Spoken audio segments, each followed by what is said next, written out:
Excelente, etcétera. Thrill me. Be afraid. Be very afraid.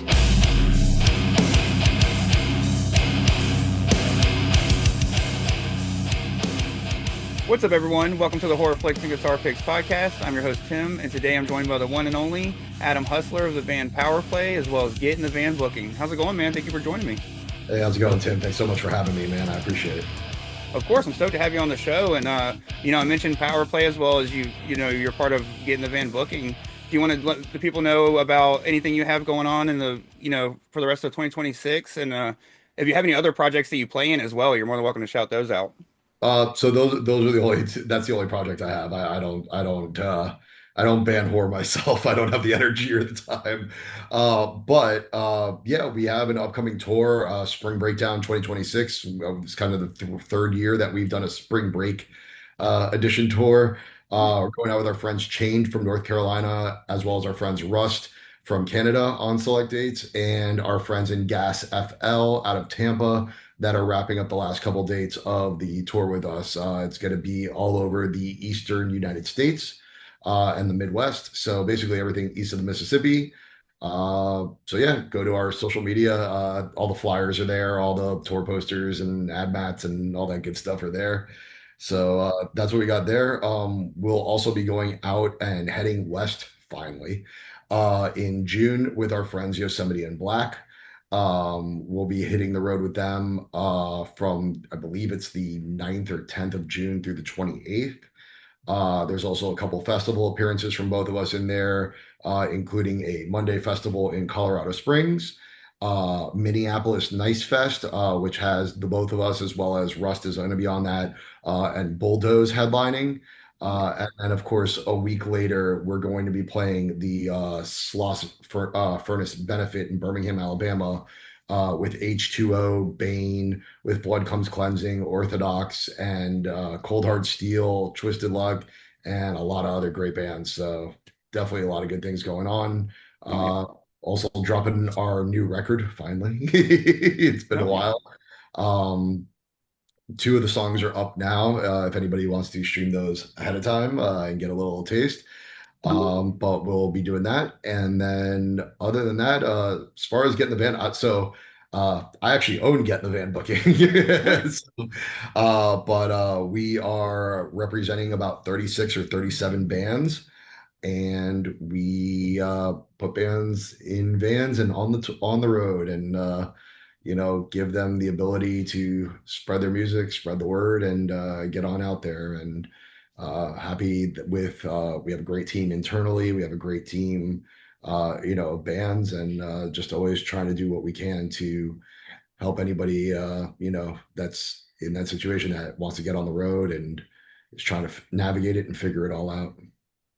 That rules, man. I didn't know that you were owner. I figured you were like, at least like co-owner, if anything. But no, that's awesome. And I'm stoked to see somebody that like is not only just using their booking skills, for their because a lot of times a lot of people just go DIY and like book their own tours and stuff like that. But you're also helping other bands get their tours together and stuff like that as well. Is super awesome. So. Well, I mean, it took legs in the weirdest way. It wasn't ever supposed to, I guess, amass this quickly. There was always an idea behind it, truthfully, but it was never one of those where it's like I woke up and I'm like, I'm gonna start a booking agency and hire reliable people that I know and then bring on 35 bands out of the gate. But it was more so we were helping bands that we were friends with, and then it's the old joke that they told two friends and they told two friends and so on and so on, and then it just kind of skyrocketed from there. And it's interesting because now the tables are turned where we have a couple of new hires that we just brought in within the last week or so to help with the workload because it has grown so exponentially and so quickly, which we're very thankful for. But also we look at everything that's happening and we're like, we see this gigantic shift where now we're bombarded by bands on a daily basis that are, either like most of them are good about it and email the general, inquiry, and then our administrative assistant kind of sorts through it and lets us know and adds it to a spreadsheet. Um, there are some people where if you're watching this and you're in a band, don't ever do this to anybody that have gone ahead and tried to creep out my social medias and then add me on there. And I'm like, okay, cool. Like I'm friendly with everybody. I don't have a problem with that. But Yeah. then like I'll get a DM like a week later, it's like, yo, what up, dude? Check this shit out. And I'm like, that's not how you're gonna get me Yeah. to work with you. So but that's more of a, hey, this is my personal stuff. Like, personal life is personal, work life is work life type of thing. So Yeah. happy to network, happy to be friendly with everybody, but go email me. Don't DM me and blow up my spot. Yeah. No, I feel that, especially when like especially when you want to work with these people in a professional way, you want them to show professionalism from the beginning, you know what I mean? So that way they already know you already know they're serious about it. That's like step, it could be step one right there. So, Oh, absolutely. And I mean, it's funny. I tend to see more professionalism in people approaching us of the younger bands, the kids that are in their late teens and early 20s seem to have a more professional grasp on this than those that are a little bit more seasoned or of age, where they're just like, yeah, we know like this is, the next step, logical next step for us and getting us going and doing what we need to do to get out there on the road and be represented. And it's really refreshing to see that because being somebody in his close to mid 40s, uh, you always, it's one of those. I know my generation is known for just like our generation, the generation before me is known for like looking down and being like, oh God, these younger kids are pissing me the fuck off. So it's refreshing to see that they're just super stoked and respectful and hungry and like they'll bring up stuff to us on calls where they're like, we know we need to maintain professionalism and we're always going to make sure that we represent ourselves the best and represent you guys the best. And I'm like, it's refreshing that I don't have to say anything to you to, yeah. I'm not your babysitter, so it's all good. But Hell yeah. No, and especially with like as the time's gone on, the money from streaming and album sales has just gone down, you know what I mean? So the touring is even more important than it was back then, so booking agent is kind of like almost more important. Well, to me, I've always especially in this kind of, music and stuff like that, I've always felt like booking agent has always been a little bit higher up than like, a just a straight up manager or a label, but now more than ever, it makes more sense just to stay independent and fucking grind out with a tour manager. so there are labels that are out there that are very artist centric and artist focused. Yeah. I mean, we're on Terminus Hate City, same label as Yosemite and Black. And we are probably the furthest he's curved out of. He loves hardcore. Jay loves metal, hardcore, punk. He loves everything, in that realm. But he when you have a certain ear for something, you end up attracting that more often. And he was attracting a lot of metal and black metal and sludge and doom and everything like that. Somebody in Black was kind of that shift out of that. And then, now we come along where we're kind of sitting more on the punk spectrum of hardcore. So it's really interesting. But I mean, he's been awesome to work with, and he's done a lot of hard work behind the scenes in helping us hit the next steps as well as getting us ready to drop the new album, which should be out this summer. We had to delay it a little bit just because of some recording snafus, but other than that, I mean, it's been a really smooth ride, and I'm just really excited for it. But I mean, you have great labels out there like War Records, Heroes and Martyrs. I mean, Trustkill's even made a giant comeback, but Josh is working with a lot of legacy bands and stuff that he put out before, like Walls of Jericho and Terror and It Dies Today. Yeah. This is Hell. So I mean, it's cool just seeing everything still functioning and rolling as nice as it does. Yeah. Hell yeah. No, and of course, some of those labels, have booking agencies like built in pretty much. So you don't like, you kind of get everything in one, so it makes sense, and I'm not knocking, joining labels and stuff like that, but it is, like you said, it's kind of for the younger crowd. It makes sense to go ahead and get that touring under your belt, especially because the labels want to know that you can do it, or else, that's one of the biggest parts when signing, I feel like, with some of the labels is showing that you can do it and present a future product as well.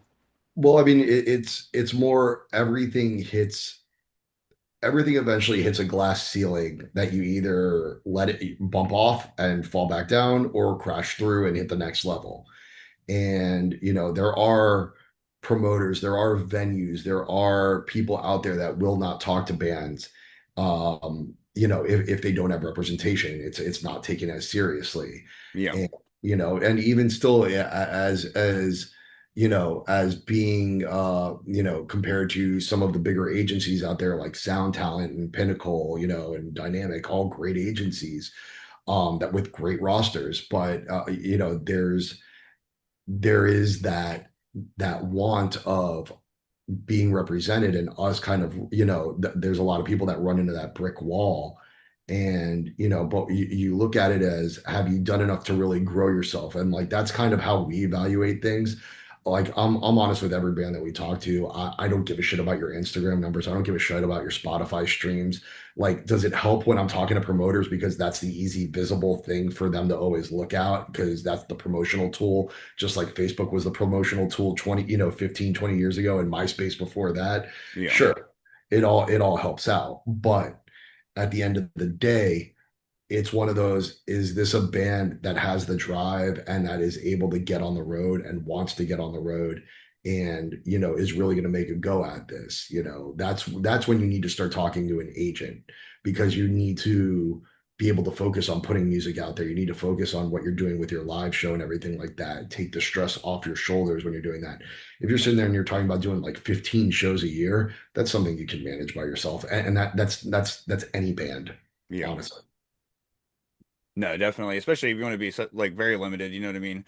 But and if you have like the if you've done, stuff in the past, like a lot of these older bands that get together and stuff, like for instance, my buddy's Travis, he's in a Atomic Rule with Andy from Every Time I Die and all that, and Kevin from Acacia Strain, and then James from Cabin in the Woods Studios and stuff. But they all those guys already have all the stuff, like they already have, they've booked before, they've been in bands that have done it and stuff. So at this point in their careers, they're not trying to like go out there and do Haywire's 82 fucking cities in a row tour. They're like just trying to go out there and, play some festivals and have some fun and stuff and like enjoy the music they make. So like it makes sense for them to completely stay independent. Maybe if they get signed to something, it's more so probably because they just, it's people that they're already like, have good relationships with and stuff, and it's just helpful. But no, I completely agree. Like the ones that really want to grind and stuff. It's and like you get to see it a lot of these younger hungry bands. Like they stay on the road. It's wild, but no, it's been fun chat. I'm glad that we got to chat a little bit about the booking side of things because the horror flicks and guitar picks. I like to keep the guitar picks part in here. With some of the chatting as well. I don't know how much guitar picks you're going to get out of me. I am not. I say the same thing because doing this and being around for so long, everybody's always like, "Oh, veteran musician." I go, "I'm not a musician. I'm a veteran entertainer. I can get on stage. I know how to I know how to put on a show. Like luckily I have this is obviously other people's words, but I have a good voice for what we're doing and for putting out hardcore music and everything like that. But I mean, as far as musical talent, I promise you, I don't have any. No, Do hell not yeah. do not put a guitar pick in my hand. No, I feel you, but no, we I used to do like this pretty much used to be the premise every week was a musician would come on and chat about horror movies. And of course I'd have like an interview with, like a director, just somebody from the horror world to break it up. But then like to make it more fun, because I've done this for 6 years, like over the last year I've had a co-host join. And so these episodes have become like one or two a month where I do an interview and stuff. And Wow. so since the co-host had joined, I said that we and him were gonna do like some music based topics, and literally every topic has been horror movies. So I'm like, that's what I was saying. It's nice to get some like music related chatter in some of Sure. these conversations and stuff like that. But we can dive into the horror movies. Do you remember what your relationship was with them growing up, and did it change at all as you got older and became an adult? So I was always cool with watching everything when I was a kid. Scary movies didn't bother me, and I mean, growing up in quote unquote the heyday of it, where you had stuff like the Halloween series and Nightmare on Elm Street series and Friday the 13th series, and every subsequent sequel coming out, in the 10 to 15 years of my life, was really kind of set the pace for everything, if you will. Um, and then moving into adulthood, there's a different appreciation for them. There's a different way of viewing them. It's not viewed as just, a cheap scare situation. It's looked at more where it's, depending on what you take away from it, it's interesting because everybody, when you say horror movies, everybody wants to go through for the shock value ones, and I'm not talking about the true horror fans and everything like that, but like they'll sit there and they'll go with like, oh, Cannibal Holocaust, or oh, Serbian film, and it's like, bro, nobody actually enjoyed watching these fucking movies. Stop. Like granted, yes, I'm sure somebody watched this and they were like, fuck you, man. I absolutely love those movies. And I'm like, more power to you. But I think horror, I always drifted more on the sci-fi side of things. Oh, I found it more interesting. I found it more because it was more of not just a supernatural or something, um, you know, eerie to be eerie, but it was something more like futuristic almost about it.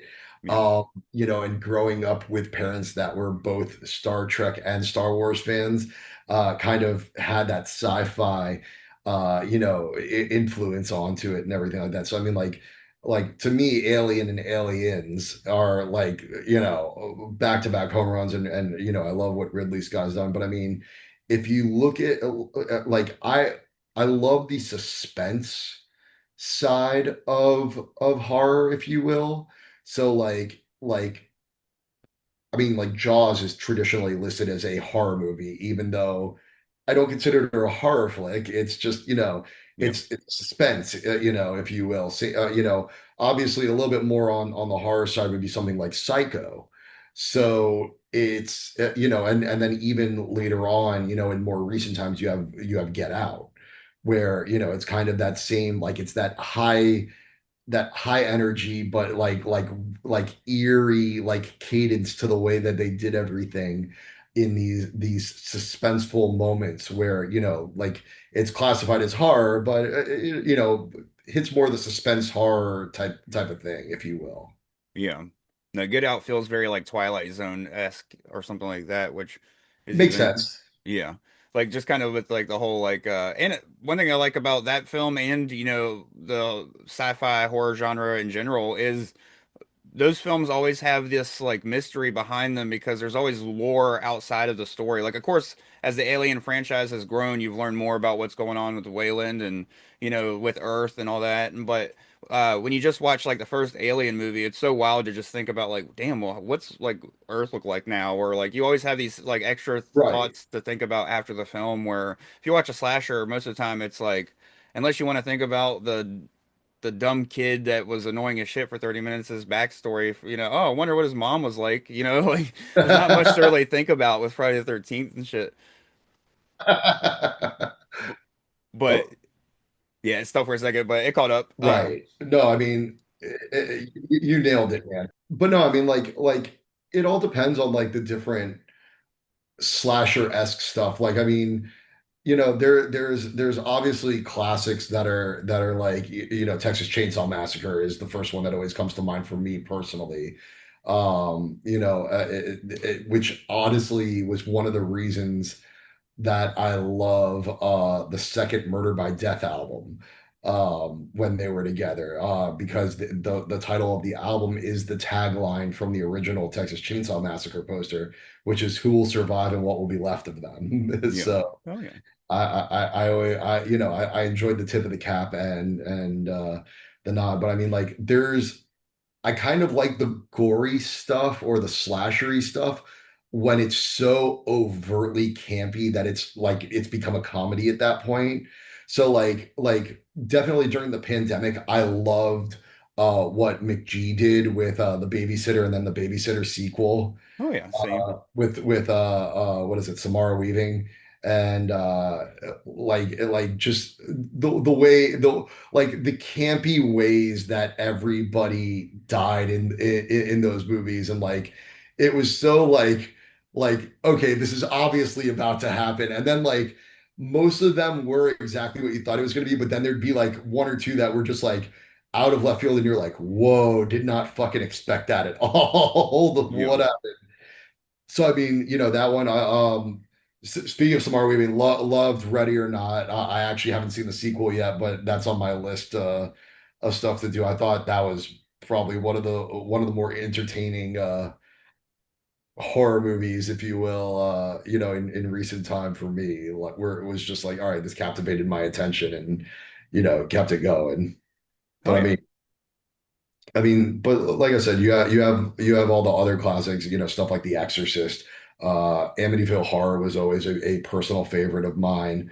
Um, from Evil Dead and all the Sam Raimi, I made my girlfriend watch Drag Me to Hell the other day, and she's like, "This is so like comedically nonsensically, like grotesque for no reason." I'm like, I mean, the cool part is that the majority of it is practical effects. It's not CGI based or anything like that, so that's what makes it fun. Um, I would say Aliens are like that top tier for me. But one of my all time two of my all-time favorites was the reimagining of Invasion of the Body Snatchers, which was The Faculty. Oh yeah. I love that movie. Every time it's on, I just kind of end up sitting down and watching it because it's like an hour and 40 minutes on tops, if that. Yeah. And it was such a good kind of, isn't this person? It's got to be the principal. It's got to be the football coach. Oh no, of course we're right back where we started. I don't want to spoil it in case somebody actually skipped that movie. Yeah. But if you have, shame on you. It's been out for like fucking 25 Yeah. years. Um, Faculty has always been a personal favorite. Always loved the Evil Dead stuff. I have the Necronomicon somewhere sitting in my downstairs den. Um, but the one of my all-time favorites, and not even a great movie, if we're being honest, has always been Event Horizon. Fuck yeah. That movie rules. Um, I have always been a massive. Every time that movie's on, I'll watch it. Every time you see the scene with the stuff where her eyes are carved out and fucking the stuff where the dude's been disemboweled and everything in the operating room, like it still makes me go, ugh, fuck. Like there's something about that movie that still hits a different note to this day for me.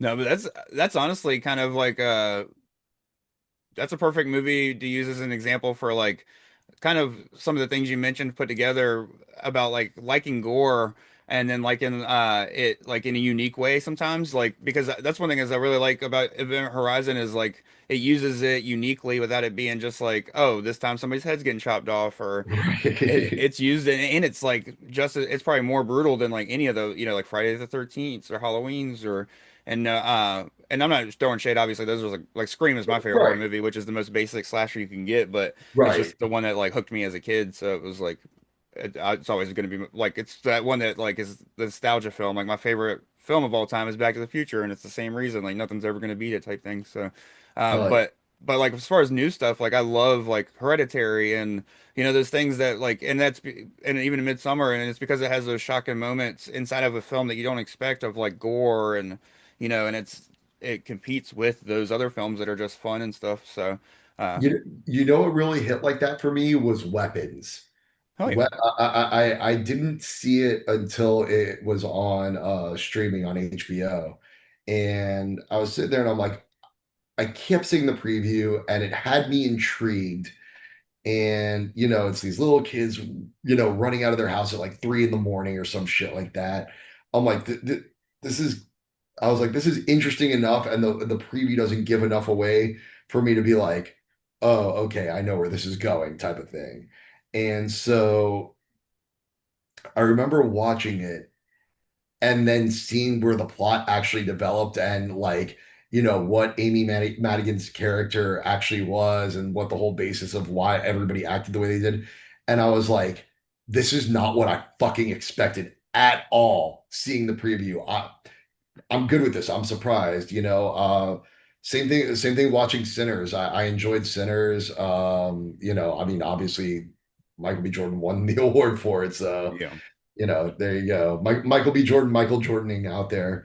But definitely liked the first couple out of Jordan Peele with Us and Get Out. Yeah, I thought Us was a really interesting take, and a lot of people I know like kind of like at it like that, either didn't grab the concept and like especially for the time that it was supposed to be happening around where it was that whole Hands Across America thing, and you see them all like at the end joining hands as like, and then that like what stood out the most to me, oddly enough, was that fade out at the end where like I'm not going to say spoiler alert because it's 7 years old now. If you haven't watched it, shame.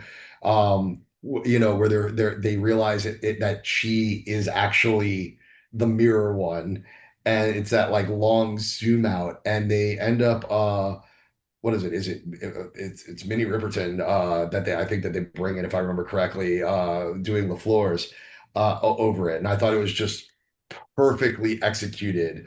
Um, the way that they did the fade out and they just had LaFleur's just blaring Yeah. loudly as like the fade out song, and it was just a great crescendo and ending to that movie where it kind of left you sitting there like fuck. you know um I mean I'm a more than more than the movie itself. I enjoy the pacing based on whoever soundtracked it. Yeah. For me, obviously, when it comes to soundtracking, the Mount Rushmore always goes John Carpenter is an obvious. I mean, um, Tangerine Dream, Yeah. uh, Ennio Morricone. Um, I'd have to think a little bit about the fourth one to be honest with you. Probably for me it'd probably be Claudio Simonetti just to throw in like the Goblin, but It's a uh good. there's some other ones though that are hard not to throw in. Like I really like Pino Donaggio who did Carrie, he did Tourist Trap, and he also did a lot of like non-horror stuff that was I think he might have did the first Mission Impossible, but I might be mistaken on that because I know he worked with De Palma on Carrie, so Well, I mean, soundtracking in general, I kind of have to give it to Reznor. I true. feel Yeah. like he I feel like he honestly when watching that Social Network movie, well, we're going non-horror now, but Yeah. I mean, technically Facebook is scary and we could call it a horror movie of to come. But just the way he soundtracked that and that like just like his little ominous tone thing that he's figured out, if you will, has worked tremendously for whatever he's scoring. No, but I agree. Like, you have the top dogs in like regular films. Like Trent Reznor is probably the most recent person Right. in like regular films that really stands out to me. But other than that, it's like the classics, like John Williams, Alan Silvestri, uh, who's the one that's been doing some really cool stuff? Oh, Michael Giacchino has been doing some really cool stuff lately, where he stepped into directing and stuff. And there's so many just like you keep going on. Goldsmith, there's so many names to mention, but they're all like classic guys that are still doing it. Zimmer and with horror, I feel like there's even new guys that like they've already started to make names for themselves, and there's constantly new people still making.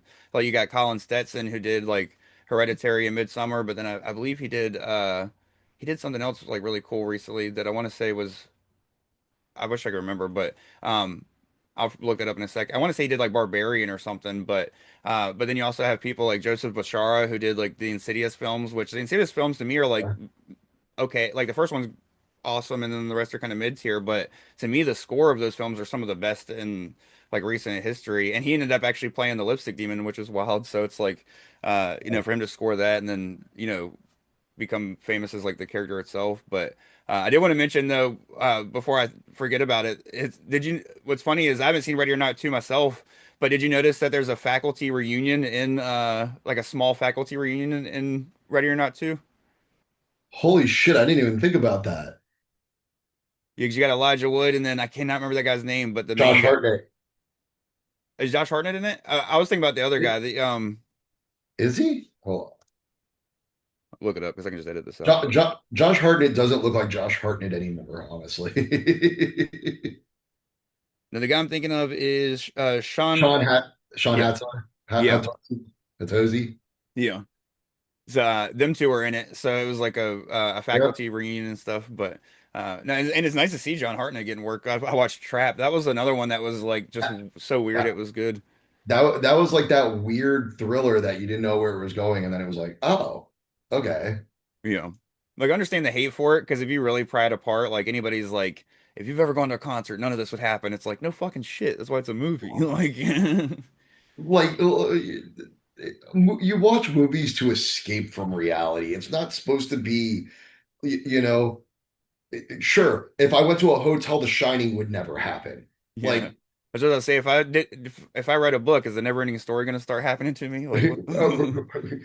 I mean, only if you hate horses that much. Yeah. Oh, dude, that's scarier than anything we're talking about today. That's for sure. No, but I mean, like John Carpenter films in general for me have always been a big one. I'm a huge They Live fan. I have like figurines and artwork and stuff downstairs. Uh, Always been a big fan of The Thing. That was probably one of my favorite John Carpenter films. If I really had to narrow it down to one, I'd probably say that it'd be between The Thing and They Live.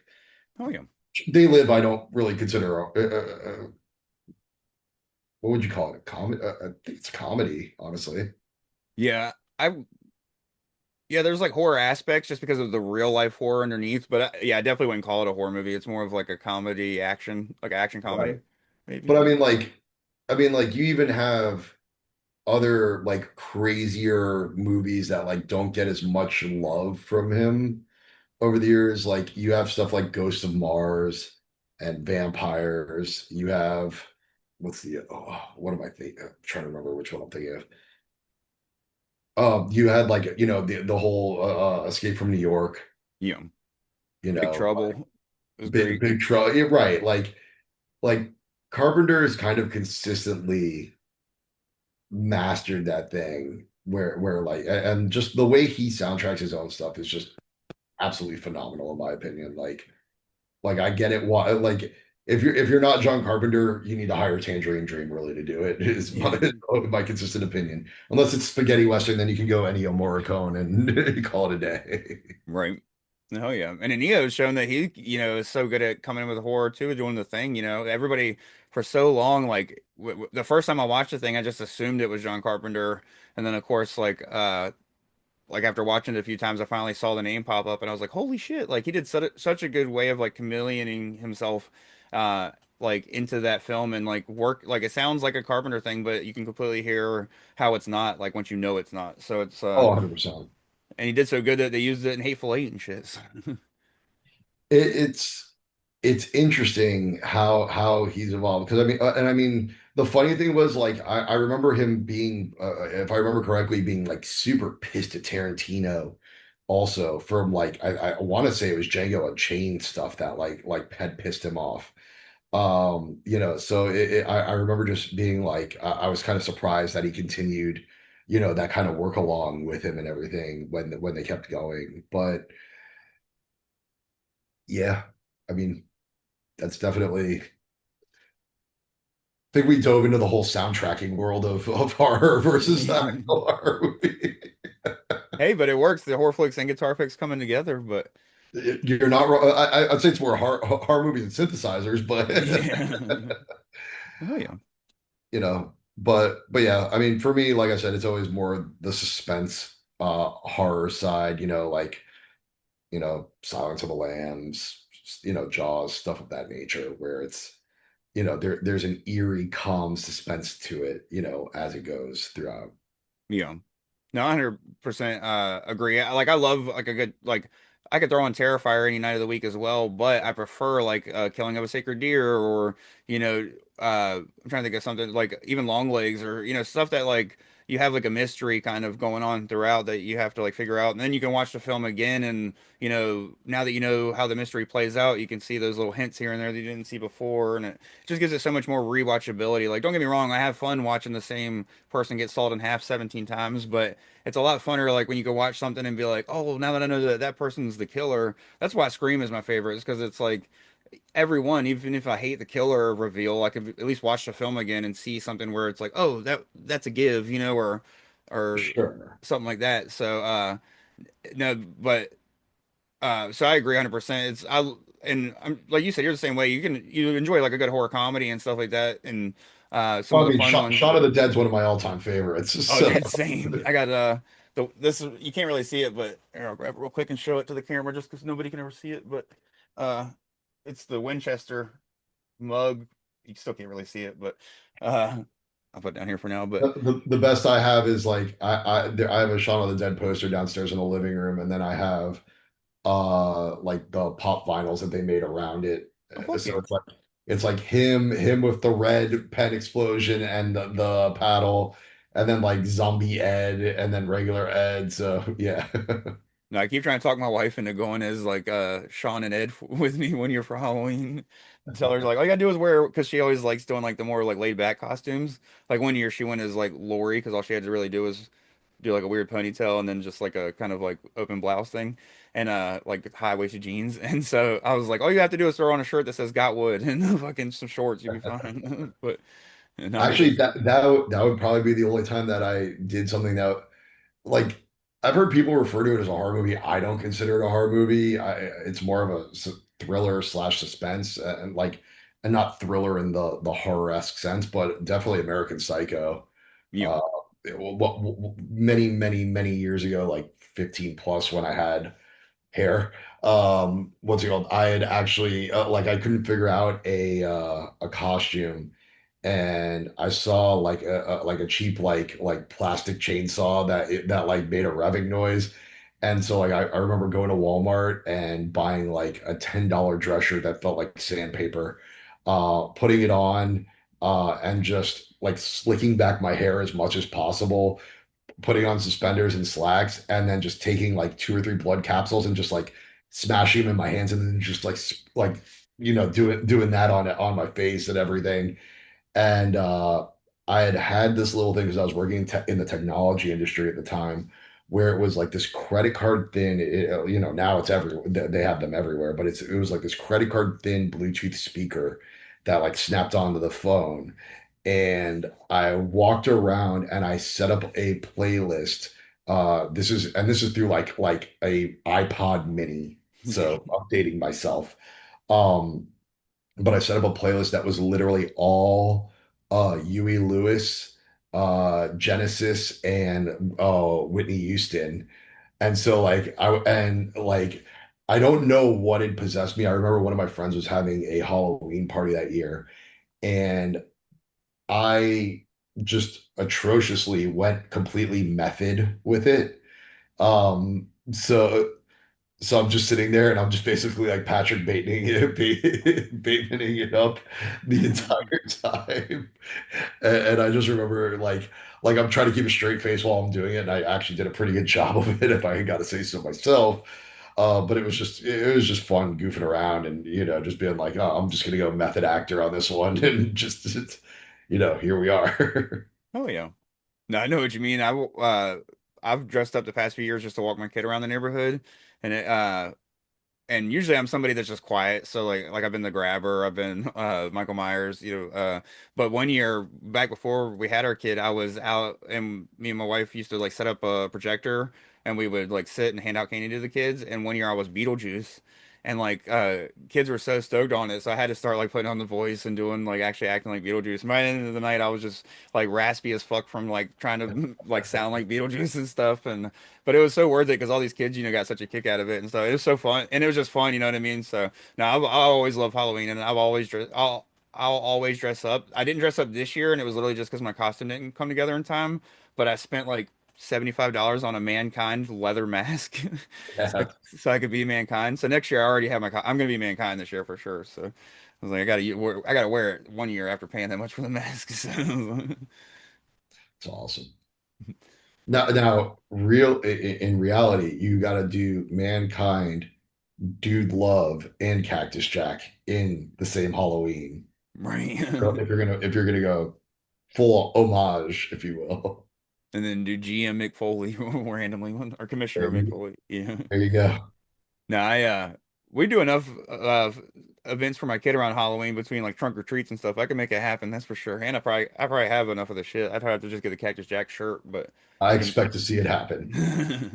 That would be a fun one, but I'm gonna try to get my son to go. He keeps talking about going as The Rock or this and that. So now I'm thinking about it. I might have to have him go as The Rock and be the Rock and Sock connection, dude. But Yes. he's So how just we went into wrestling on a horror podcast. hey, dude. I was watching a wrestling horror movie earlier today called Here for Blood. It's on Amazon Prime. It's a horror comedy and it's mostly just horror because it's bloody as shit. It's not really, and there's like cult stuff involved, but highly recommend watching it. It's about a guy that's an indie wrestler and his girlfriend needs help with a babysitting job because she's got to like study for a test and then she's gonna come take over like halfway through the job.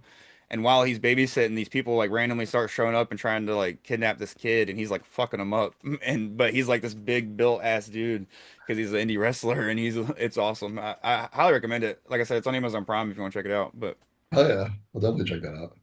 that is a recommendation, and then I'll just throw out one more before I move on to like my final two little questions for you. Yeah, But yeah.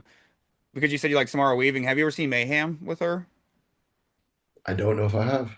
It's more of an action film. It gets lumped in with horror because of like the viral, like virus aspect of it, because of like Sure. zombie movies and stuff. But it's pretty much it's her and Steven Yeun from Walking Dead and all that. And he works as like a higher up person at this like loan firm or pretty much people that deal with like loans and this like home loans and this and that and business loans. And he gets like set up by the higher ups and they're pretty much going to fire him and blame him for something that could end with him in legal trouble. And at the same time, she's just there trying to save like her house or her grandmother's house or whatever. And while that's happening, the whole building gets like shut down in quarantine because of like a virus that breaks out that makes everybody just go crazy as shit.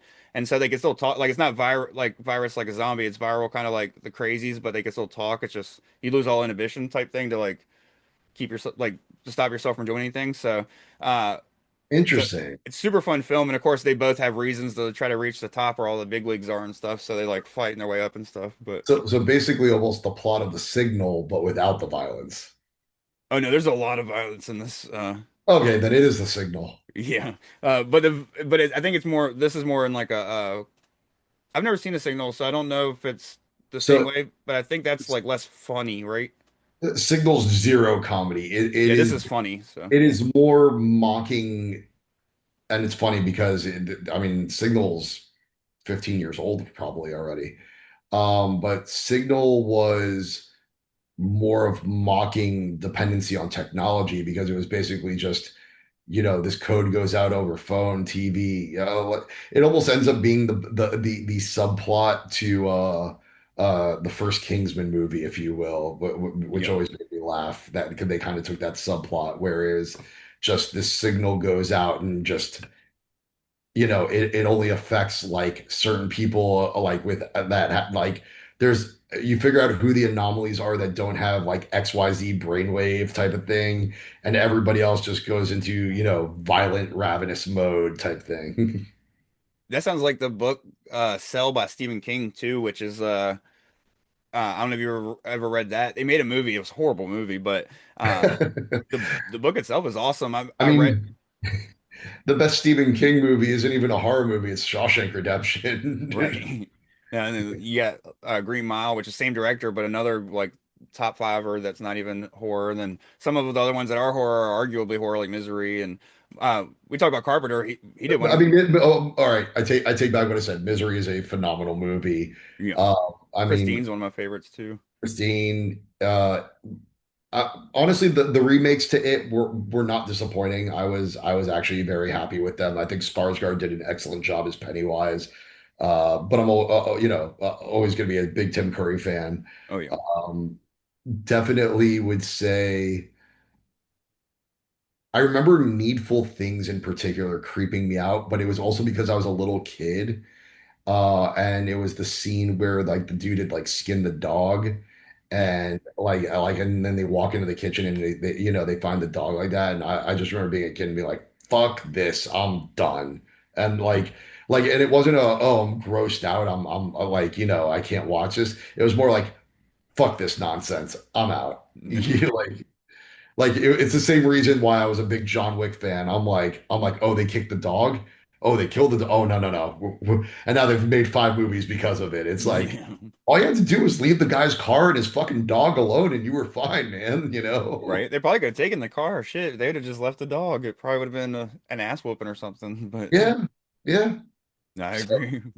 That's the only reason I'm excited for Supergirls because the story revolves around Crypto needing to be saved. So I'm like, fuck yeah. there you Which I was go. excited anyways, but that just made me more excited. Uh, but no, hell yeah. Pretty much at the end, I like to ask, at least one hypothetical question that mixes the music and movies, as well as like, I like to ask all my guests if they have a horror story of their own. So my hypothetical question being, if you guys can make a music video, of course, budget hypothetical, so it's unlimited. If you guys can make a music video based on one of your favorite horror movies and kind of like redo it just with you guys in short form, to make it a music video, what movie would you choose and how would you do it, featuring you and the guys? Ooh. Now this would be hypothetically if we write like a song based on said movie, or So, really, the whole thing is you could just say one that you think would be fun to do as a music video. You don't have to attach it to any of your actual songs or anything like that, or any future songs. However, I have had people in the past think of songs that they already have, and they're like, "Oh, this song would actually go good with this plot," and put it together that way too. But you are welcome just to be like, "I would love to do The Lost Boys because I love that movie." You know what I mean? or so if I'm thinking in terms of doing a hardcore song, and I'm thinking in terms of the visual array and aesthetics, and even with regardless of budget, like what could be pulled off and make sense, especially well, like we're a straight ahead hardcore band. Where if we were playing deathcore or something a little bit more dark and sinister, like you can pull off some other stuff. I would probably say this, that'd be my smart ass answer. My smart ass answer is Silence of the Lambs, just because somebody's got to do the Buffalo Bill fucking Yeah. Would you fuck um me? That'd be during the break. um I would probably go with either part of me wants to say Eraserhead. Hell yeah, that'd be fun. Because then you all could play Um different characters and shit. And right. They Live would definitely be a good one, especially based on kind of our general message as a band, if you will, and especially where the world is now. It would definitely, make sense. yeah, Um, and it's easy to do because you could just take the concept of the glasses and aliens. You don't have to do the actual plot of the movie. So right, right. Um, I mean, especially for the way hardcore songs are typically written, I'm not saying my own necessarily, in general. I feel like The Thing would be a really good thing where it's a lot of, shape shifting and, masquerading and what have you. I feel like that would be a cool one to do. yeah, no, that would be an awesome one, and it makes sense because it's the movie's what like 11 dudes or something or like 8 dudes or something like that. I can't remember exact number, but a band would easily just be like a smaller version of the Thing crew from We're Outpost we're a 31 or hardcore band, whatever. not a So ska band, so we're not quite there. it'd be you and like it'd be one of those music videos where To all like the friends. yeah, when like Koyo had like everybody from like New York in their fucking video or whatever and stuff like that. But yeah, just calling like one of like whatever you're like. I would don't like the term brother band, but I can't think of another one. But whoever you guys would like, you guys play the most shows with and hang out with the most, just like, come on, guys, we need four other people to die horrific deaths on I film. mean, we have quite a few brother bands. I would definitely say so. Our drummer is also actually in a ska band called Flocida. Oh yeah. So I mean that would, but it's also like what are they? Five piece, six piece? One, two, three, four. It's still a five piece. It's a four piece with a singular horn section. Uh, so but I mean it would definitely work out. And we love all of them obviously to death. It's Oh you yeah. know basically we trade tours. We're leaving in April through May. They're leaving 2 days after we get back, and then he'll be home for like a week, and then we head out in June again. So never ending Right. story. That's a cool concept that I don't know if anybody's ever done, but like where you have two bands in two different music videos, kind of like a split, but they're each doing like their own, like like of course of course like with a split it's each band does a few of their songs, sometimes they can collab, sometimes they cover each other's stuff, Right. but it'd be cool to have them do like put out a split together and or not even do a split together, but one band put out a music video that like starts the story and the other band put out a music video that finishes it, but obviously both videos like feature both bands and like did it that way. Like I wonder if that's ever I like I've known bands that have done storylines through multiple music videos, but I've never known it to be multiple bands pairing together to do that. You know what I mean? Right. Like there's bands like Coheed and Cambria has music videos that like if if you watch them together, they make sense together and shit. And Oh yeah, I mean you have that. Fucking you have the weekend that's literally just been a yeah, consistent telling the story, the whole time. So yeah. But so that's kind of a cool idea. I would like to see that if a band would do that. Splits are fewer and far between too, so I'd like to see more true, splits. But they happen true. more with independent, like I feel like they happen more with local bands than they do with like bigger projects these days. But uh, it was cool to see like Dropkick and Haywire do one. But uh, Dude, that whole thing is just wild to me, and I love it. I love seeing that's taking place. Yeah, not same. It fucking sold out the Norva here, which is like our bigger venue that hardcore will hit every now and then and stuff. Like I think like the biggest acts I've seen there are like maybe the quote unquote smallest is like Turnstile, and that was back when like Nonstop Feeling I think it just came out or whatever. And then and Okay. they weren't the headliners. I can't remember who was, but and then of course with Anthrax Power Trip came one time, so I got to see Power Trip there and stuff like that. But they came, it was just Haywire and Dropkick, and Dropkick literally comes there like every March and never sells out. They came with Haywire this past time and it was sold out like months ahead, and it's fucking nuts. But and Haywire was just here like 6 months before that because I went to that show, which I saw him at like LDB and then saw him at that show, so I saw him like twice within like a, Uh, a period of like them that like crazy ass tour they did or whatever. But and not even on purpose, so I was just already going to LDB, and then they came here, and I was like I said, Chesapeake and Virginia Beach doesn't get that much anymore. So when right. something like that's coming through, I'm like, fuck it, I'm going. So, of course, I'd be at United Blood this weekend if it wasn't just sold out immediately when it sells out locally probably before it even hits online more than anything. So, but but no, hell yeah. And my final question, of course, is do you have a horror story of your own? And of course, it could be something, from a bad day on tour or something in your personal life that, is scary as shit. Whether it's, some people believe in the paranormal, you're more welcome to share that type of story. Or if you got something that's just, I've had people get stabbed, had a girl shit in a band's tour bus one time.